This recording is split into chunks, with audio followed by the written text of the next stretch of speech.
बिहार में जो voter verification चल रहा है ना, उसमें बहुत सारे लोगों को पता नहीं है कि हमने जो भी गणना प्रपत्र जमा करवाया हुआ है, उसमें जो है डॉक्यूमेंट जमा हुआ है कि नहीं हुआ है। अभी जो इलेक्शन कमीशन ऑफ इंडिया के द्वारा इसका जो लिंक है एक्टिव कर दिया गया है, जिसके माध्यम से बड़ी आसानी से घर बैठे ऑनलाइन अपने जो वोटर कार्ड नंबर होता है यानी कि ईपिक नंबर होता है, उसको डालकर चेक कर सकते हैं कि आपका जो डॉक्यूमेंट है वो रिक्वायर्ड है या नहीं है। साफ-साफ बता दिया जा रहा है कि आपका जो है डॉक्यूमेंट जमा करना है और जिनका नहीं करना है, उनको बता दिया जा रहा है कि आपका जो है डॉक्यूमेंट यहाँ पे जमा नहीं करना है। तो कैसे चेक करना है, पूरी जानकारी हमने बताया हुआ है। साथ ही साथ जो 1 अगस्त 2025 को वोटर लिस्ट जारी हुआ है, उसमें अपना नाम भी खोजना चाहते हैं, तो सिर्फ जो है अपने ईपिक नंबर को ही डालकर खोज सकते हैं कि आपका जो 2025 में जो नया वोटर लिस्ट यहाँ पे अगस्त में जारी हुआ है, उसमें नाम है या फिर नहीं है। आपको जो है पीडीएफ डाउनलोड करके चेक करने की आवश्यकता नहीं है। तो प्लीज़ वीडियो शुरू से अंत तक लेकर ज़रूर देखिएगा, क्योंकि अगर आपका डॉक्यूमेंट रिक्वायर्ड होगा तो डॉक्यूमेंट आपको जमा करना पड़ेगा। कौन से कंडीशन में कौन से डॉक्यूमेंट आपको जमा करने पड़ेंगे, वो लिस्ट भी आपको दिखाएँगे। वीडियो में आगे बढ़ने से पहले आप सभी से रिक्वेस्ट ये भी रहेगा कि प्लीज़ वीडियो को लाइक कर दीजिए। सोशल मीडिया पे अभी तक आपने शेयर नहीं किया, जैसे कि फेसबुक हो गया, व्हाट्सएप हो गया, तो शेयर कर दीजिए। चलिए आज का वीडियो शुरू करते हैं। पता ही है कि पहला चरण में आपने जो भी गणना प्रपत्र है उसको फिल किया हुआ है, जो कि 25 जुलाई तक फॉर्म फिलअप किया गया। अब यहाँ पे देखेंगे तो 1 अगस्त 2025 को जो आपका ड्राफ्ट वोटर लिस्ट है ना, उसको यहाँ पे जारी कर दिया गया है, जिसपे किसी प्रकार की ऑब्जेक्शन करना है तो 1 अगस्त से लेकर जो है 1 सितंबर के बीच में ऑब्जेक्शन कर सकते हैं। अब तीसरा चरण में क्या होगा कि इसका जो भी आपने फॉर्म भरा हुआ है, जैसे कि मान लीजिए आपने जो भी गणना प्रपत्र जमा किया हुआ है, उसमें जो भी आपने दावा किया हुआ है, उसमें जो भी आपने आपत्ति किया हुआ है, उसका जो है निस्तारण यहाँ पे किया जाएगा। ठीक है, और देखेंगे तो बताया गया है कि ये काम जो है 25 सितंबर 2025 तक किया जाएगा, जिसमें हो सकता है कि आपका जो भी प्रपत्र है उसकी जांच के समय डॉक्यूमेंट भी सत्यापन किए जाएंगे, क्योंकि अभी जो है डॉक्यूमेंट आपका लगेगा कि नहीं लगेगा वो जो है चेक होना शुरू हो गया है। और 30 सितंबर को जो भी आपका फाइनल वोटर लिस्ट है उसको यहाँ पे जारी कर दिए जाएंगे।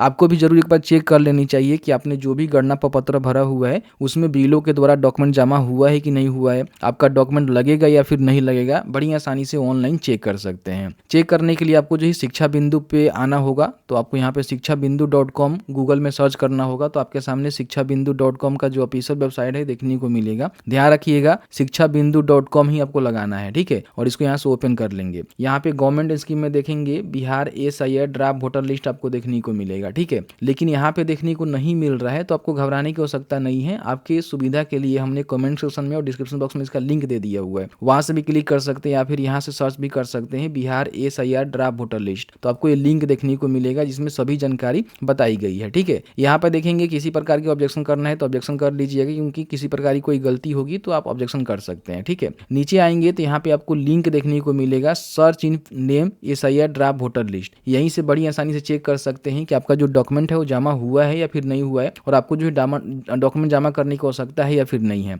अब इस पर क्लिक करेंगे तो आपके सामने इनका जो पोर्टल है खुल के आ जाएगा, voter.tci.gov.in। यहाँ पे देखेंगे तो जो भी ड्राफ्ट रोल है ना, इसमें अपना नाम ढूंढ सकते हैं, देख सकते हैं कि आपका जो है ड्राफ्ट रोल में नाम है कि नहीं है। यहाँ पे जो है स्टेट का सिलेक्शन करेंगे और यहाँ पे जो भी अपना ईपिक नंबर होता है यानी कि वोटर आईडी कार्ड नंबर होता है उसको यहाँ पे दर्ज करनी है। तो आपके घर में या फिर आपका जो भी वोटर आईडी कार्ड नंबर है उसको डालकर जरूर चेक कर लीजिएगा कि आपका जो डॉक्यूमेंट है वो रिक्वायर्ड है या फिर नहीं है। तो यहाँ पे मैंने एक ईपिक नंबर को डाल दिया, फिर ये इस कैप्चा को यहाँ पे फिल करेंगे, सबमिट के बटन पे क्लिक करेंगे तो आपके सामने जो है कुछ इस तरह से जानकारी खुल के आएगा। अब यहाँ पे देखेंगे तो साफ साफ बताया जा रहा है कि आपका जो नाम है ना 1 अगस्त 2025 को जो ड्राफ्ट वोटर लिस्ट जारी किया गया है उस सूची में शामिल है, यानी कि हमारा जो नाम है ना वोटर लिस्ट में शामिल है, हमें कोई प्रॉब्लम नहीं है। लेकिन यहाँ पे देखेंगे कहीं भी मेंशन नहीं किया गया है कि आपको जो है डॉक्यूमेंट जमा करना है। यहाँ पे देखेंगे तो कहीं भी मेंशन नहीं किया गया है। तो इस प्रकार के जो भी वोटर्स हैं उनको जो है डॉक्यूमेंट जमा नहीं करना है, और जिनका मैंने चेक किया हुआ है उनका जो है पूरी तरह से ऑनलाइन हमने फॉर्म को भरा था और जो भी इनका रिलेवेंट डॉक्यूमेंट है उसको लगाकर ही फॉर्म को भरा था। तो मेरे कंडीशन में इस तरह से यहाँ पे देखने को मिल रहा है। अगर आपका डॉक्यूमेंट जमा नहीं हुआ होगा तो यहाँ पे बताया जाएगा कि अपना जो डॉक्यूमेंट है ना वो यहाँ पे जो भी बीएलओ है उनके पास जमा करना पड़ेगा। अब वो कैसे चेक करना है, तो जैसे मान लीजिए हम दूसरे किसी व्यक्ति का जो है वोटर नंबर यहाँ पे डालते हैं जिनका डॉक्यूमेंट जमा हमने नहीं करवाया था, और फिर आपको स्टेटस यहाँ पे चेक करके दिखाते हैं कि किस तरह से अगर आपका डॉक्यूमेंट रिक्वायर्ड होगा तो आपको यहाँ पे जो स्टेटस है देखने को मिलेगा। यहाँ पे देखेंगे दूसरे किसी वोटर्स का हमने यहाँ पे चेक किया हुआ है जिनका जो है डॉक्यूमेंट हमने जमा नहीं करवाया था, बीएलओ के माध्यम से इनका जो फॉर्म है ना वो फिल किया गया था विदाउट डॉक्यूमेंट। यहाँ पे देखेंगे बताया गया है कि आपका जो नाम है 1 अगस्त 2025 को जो प्रकाशित ड्राफ्ट वोटर लिस्ट है उसमें शामिल है। कृपया अपना डॉक्यूमेंट जमा करने के लिए अपने बीएलओ से संपर्क करें, बीएलओ का नेम और यहाँ पे मोबाइल नंबर। समझिए कि अगर आप इस तरह से अपना स्टेटस को चेक करने के बाद दिखाई दे रहा है आपको, तो अपना जो भी डॉक्यूमेंट है ना उसको यहाँ पे जमा करना पड़ेगा, क्योंकि जिन्होंने डॉक्यूमेंट जमा करवा दिया हुआ है उनमें में ये जो है दस्तावेज जमा करने के लिए बीएलओ संपर्क करने का जो ऑप्शन है ना वो हटा दिया गया है, जहाँ तक मैं समझता हूँ। क्योंकि मैंने जिनका डॉक्यूमेंट जमा करवाया हुआ है उनका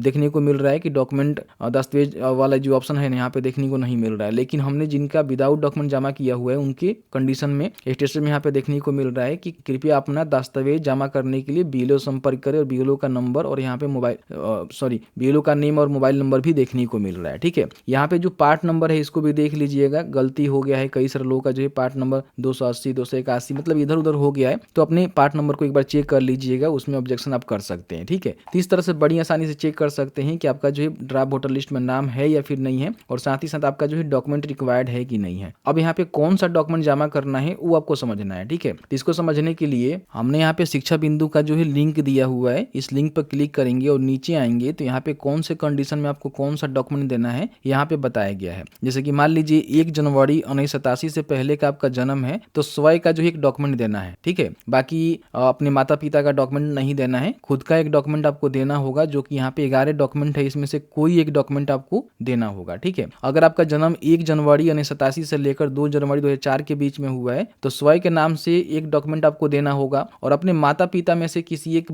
का भी डॉक्यूमेंट आपको देना होगा। तो इसमें से देखेंगे तो 11 डॉक्यूमेंट से कोई डॉक्यूमेंट अपना एक जमा करेंगे और अपने माता पिता का जमा करेंगे। ध्यान रखेंगे 2003 वाला में डेटा में आपका नाम होगा तो आपको जो है डॉक्यूमेंट नहीं देना है, या फिर आपके माता पिता में किसी एक का नेम है तो अपना डॉक्यूमेंट दे सकते हैं, और अपने माता पिता में किसी एक का जो 2003 वाला वोटर लिस्ट का स्क्रीनशॉट है उसको लगा सकते हैं। अगर 2 जनवरी 2004 के बाद आप जन्मे हैं तो अपने नाम से तो एक डॉक्यूमेंट आपको देना ही देना है, और साथ ही माता पिता का दोनों का देना है, जो कि 11 डॉक्यूमेंट से कोई एक डॉक्यूमेंट आप दे सकते हैं। अगर इनका 2003 वाला डेटा में नाम है तो वो भी लगा सकते हैं, आपका भी है तो वो भी लगा सकते हैं। अगर नहीं है तो फिर आपको जो डॉक्यूमेंट है ना इसमें से कोई एक डॉक्यूमेंट आपको देना होगा, जिसमें देखेंगे बताया गया है कि केंद्रीय राज्य सरकार पीएसयू से नियमित कर्मचारी पेंशन भोगी का जो प्रमाण पत्र है वो लगा सकते हैं, एलआईसी का जो है बैंक डाकघर का सरकार का जो सर्टिफिकेट है वो लगा सकते हैं, जन्म प्रमाण पत्र लगा सकते हैं, पासपोर्ट लगा सकते हैं, मैट्रिकुलेशन या फिर शैक्षणिक प्रमाण पत्र लगा सकते हैं, स्थायी निवास प्रमाण पत्र लगा सकते हैं, वन अधिकार प्रमाण पत्र लगा सकते हैं, ओबीसी एसटी एसटी सर्टिफिकेट लगा सकते हैं, राष्ट्रीय नागरिक रजिस्टर में नाम दर्ज है तो वो लगा सकते हैं, पारिवारिक बंटवारा रजिस्टर लगवा सकते हैं, भूमि या मकान आवंटन का जो प्रमाण पत्र है वो भी लगा सकते हैं। तो बहुत सारे इसमें से डॉक्यूमेंट है, कोई डॉक्यूमेंट लगा देंगे आपका काम हो जाएगा, कोई भी प्रॉब्लम नहीं होगा। ठीक है, जैसे कि आपने देखा कि मैंने जो है पूरी जानकारी बताया कि किस तरह से चेक कर सकते हैं कि आपका जो डॉक्यूमेंट है रिक्वायर्ड है या फिर नहीं है। अगर रिक्वायर्ड है तो जो भी रिलेवेंट डॉक्यूमेंट है उसको अपने बीएलओ के पास जमा करवा दीजिएगा, अगर रिक्वायर्ड नहीं है तो आप छोड़ सकते हैं, कोई भी दिक्कत नहीं है। तो इस तरह से अपना जो वोटर लिस्ट में नाम है वो ढूंढ सकते हैं, और साथ ही साथ अपना जो डॉक्यूमेंट है रिक्वायर्ड है तो जमा करवा सकते हैं। तो बस आज की इस वीडियो में इतना ही। वीडियो थोड़ा सा अच्छा लगा है तो प्लीज़ वीडियो को लाइक जरूर करेंगे।